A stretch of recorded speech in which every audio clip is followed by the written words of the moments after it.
Good morning all students of class 8th, and I will teach you the subject name of social science. This is our social science book. The book name is Our World Then and Now. Today I am chapter 2 in history, colonization of India. Topic is birth of the British Indian Army.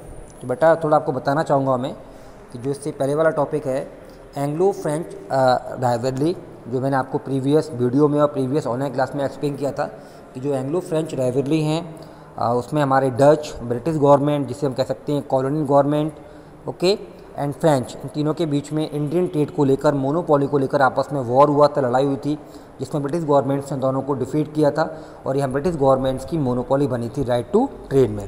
तो ये हमारा है Anglo French rivalry जो हुआ था 1744 to 1763। बेटा continue करते हैं। Next topic birth of the British Indian army. अब देखिए ब्रिटिश गवर्नमेंट्स ने इंडियन आर्मीज़ को कैसे मेंटेन किया कि मैं आपको बता दूं कि ट्रेड के लिए, मोनोपोली के लिए, मींस कॉलोनियल रूल के लिए सबसे पहले कोई भी कंट्री दूसरे कंट्री में जाके अगर वहाँ रूल करता है और वहाँ के जो रिसोर्सेज हैं या वहाँ के जो ट्रेडिंग कंपनीज हैं उनको अपने अंडर में करता है, तो सबसे पहले वहाँ जाके वो उस आर्मी को मेंटेन करता है कि अगर इंटरनल वॉर्स हों तो आर्मी उस वॉर से उन रूलर को प्रोटेक्ट करे। तो कैसे इंडियन आर्मीज़ को मेंटेन किया?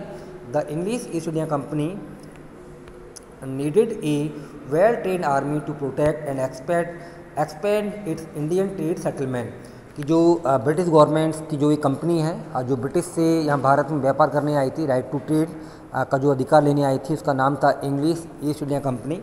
यहाँ पर उन्होंने सबसे पहले आर्मी को मेंटेन किया, आर्मी बहुत सारे सोल्जर्स की रिक्रूटमेंट की, भर्ती की और उनको एक अच्छी ट्रेनिंग दी और उनके लिए जितने भी जो सैलरीज हैं उनके वेतन को इंक्रीज़ किया गया, जिससे कि आर्मी उनके ट्रेड को, जो ब्रिटिश गवर्नमेंट्स ने यहाँ पर इंडियन पोर्ट्स में, इंडियन ट्रेडिंग सेंटर में जहाँ उन्होंने ब्रिटिश ट्रेड को उन्होंने एक्सपेंड किया या इस्टेब्लिश किया है, तो वहाँ उनके ट्रेड को वो प्रोटेक्ट करें।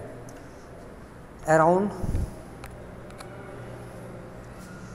the mid-18th century, the company raised an army at Madras by training a mixed band of European and Indian soldiers। अब देखिए मिड-18th सेंचुरी में आप कह सकते हो आफ्टर 1850s जो ईस्ट इंडिया कंपनी है, मीन्स ब्रिटिश गवर्नमेंट्स यहाँ पर मद्रास में उन्होंने सबसे पहले अपनी फैक्ट्री सेटअप की थी। तो मद्रास में उन्होंने आर्मीज़ को बढ़ाना स्टार्ट किया। आर्मीज़ में बहुत सारे सोल्जर्स को शामिल किया गया, मतलब न्यू रिक्रूटमेंट दिया गया, भर्ती किया गया और उनको अच्छी ट्रेनिंग दी गई। तो उसमें यूरोपियन भी थे और उसमें इंडियन सोल्जर्स को भी शामिल किया गया। तो यूरोपियंस एंड इंडियन, जो यूरोप से जैसे फ्रांस से, स्पेन से जो पहले भारत में आए थे, पोर्तुगस जो पुर्तगाली आए थे व्यापार करने के लिए, तो उन लोगों को उन्होंने सेना में भर्ती किया गया। Okay, Europeans and Indians, mixed जो रिक्रूटमेंट था। Later Bombay and Calcutta also had separate armies. Ultimately 3 main armies were merged to form the company army in India. अब देखिए बाद में जैसे बॉम्बे एंड कलकत्ता है तो यहाँ पर जो आर्मी है उनको सेपरेट किया गया। बॉम्बे और कलकत्ता में अलग अलग आर्मीज़ को उन्होंने ऑर्गेनाइज नहीं किया, तो उन्होंने वहाँ पर सेपरेट आर्मीज़ को स्टैब्लिश किया बॉम्बे एंड कलकत्ता में। These 3 armies were merged to from the company army in India. और इन तीनों आर्मीज़ को, बॉम्बे की, मद्रास की, जो इन तीनों जो ये आर्मीज़ हैं इनको मर्ज कर दिया गया, जिससे कि उन कंपनी को वो रूल कर सकें, उन कंपनी को प्रोटेक्ट कर सकें। तो कंपनी आर्मी क्या कहलाती है कि हम कह सकते हैं कि जो मद्रास है और जो बॉम्बे है और जो कलकत्ता है, इन तीनों की मिक्स्ड आर्मी, वो किसको करती थी प्रोटेक्ट? वो ईस्ट इंडिया कंपनी के ट्रेड को प्रोटेक्ट करती थी। Okay, next, the Indian soldiers in the company army were called sepoys from the Persian word sipahi meaning soldiers. अब देखिए जो इंडियन सोल्जर्स थे, ठीक है ना, और जो वो कंपनी की आर्मी में जब वो ज्वाइन होते थे, उनको भर्ती करते थे हमारे इंडियन सोल्जर्स को, तो उन्होंने वर्ड दिया था सिपोई, कॉल सिपोई। तो ये सिपोई जो वर्ड है ये पर्सियन लैंग्वेज से लिया गया है, जिसका मीनिंग है सिपाही। सिपाही मीन सोल्जर। जैसे जो सिपोई जो वर्ड दिया था ब्रिटिश गवर्नमेंट ने इंडियन सोल्जर्स को, कि जो एक सैनिक या हम कह सकते हैं सिपाही जो अगर भर्ती होता है सेना में, तो उसको नेम दिया था सिपोई। तो ये पर्सियन वर्ड से लिया गया है और इसका मीन्स होता है सिपाही, और इसको हिंदी में बोलेंगे हम, जो इंग्लिश में बोलेंगे इसे सोल्जर, ठीक है, सिपाही वर्ड को। दे formed the bulk of the company troops। they were trained to be disciplined and to master western military skills।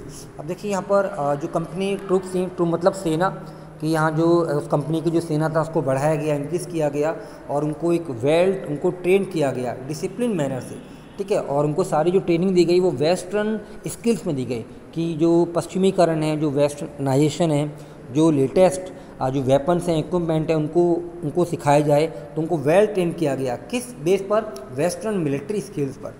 They were also train to use modern military equipment such as the matchlock musket, a type of gun which was fired by